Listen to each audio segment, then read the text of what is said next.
এই পরময় বিধাতা, কেন আমাকে এত কষ্ট দিলে? আমার সাজানো জীবন কেন নষ্ট করে দিলে?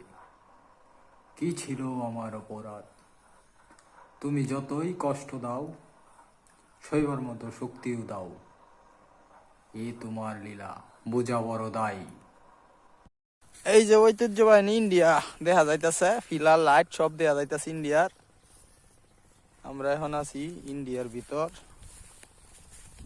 হালুয়াঘাট দিয়া 0 পয়েন্টের কাছাকাছি। খুব সুন্দর একটা জায়গা। এটি যে ওইটি হইছে পাহাড়। এই যে ইন্ডিয়ার লাইট দেখা যা, কাটালতের বেড়া দেখা যাইতেছে না, বিয়ের চাপ আছে এই জন্য সামনে যাওয়া যাইতেছে না। এই যে ইন্ডিয়ার ঘর, টিনের ঘর দেখা যাইতেছে, বিএসএফ এর ক্যাম্প এটা দেখা যাইতেছে।